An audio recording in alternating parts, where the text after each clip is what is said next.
મહત્વના સમાચારો પર નજર કરીશું। સુરતથી સમાચાર મળી રહ્યા છે।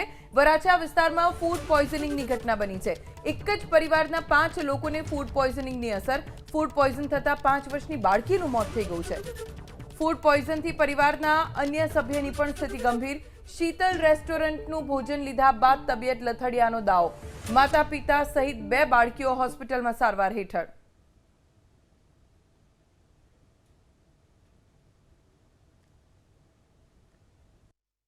મારા કાકાના દીકરા અશોકભાઈ ચકુરભાઈ કલસરિયા એના આખા પરિવારને આ ફૂડ પોઈઝન થયું છે।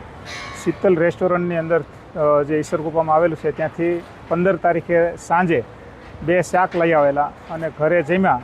પછી એ જ રાત્રિએ એટલે વહેલી સવારે 16 તારીખે વહેલી સવારે એ અશોકભાઈને અને એની સૌથી નાની 5 વર્ષની દીકરી એને પેટમાં દુખાવો થયો અને ત્યાર પછી સવારે 9 વાગે એને નજીકના ક્લિનિક ઉપર સારવાર લેવા માટે ગયા તો ત્યાં એણે બોટલો ચડાવ્યા અને દવા આપી। સાંજ સુધી રાહ જોઈ કે રાહત થઈ નહીં।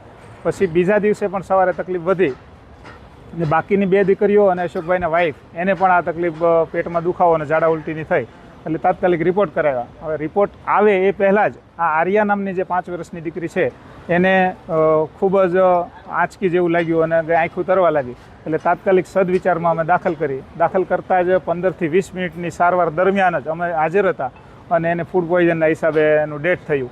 અને પછીના પેશન્ટ જે છે 4 અશોકભાઈની 2 દીકરી અશોકભાઈ અને અશોકભાઈના વાઈફ જ્યોત્સનાબેન એને પણ ત્યાં સદવિચારમાં દાખલ કર્યા અને એને પણ ફૂડ પોઈઝનના રિપોર્ટ આવ્યા છે।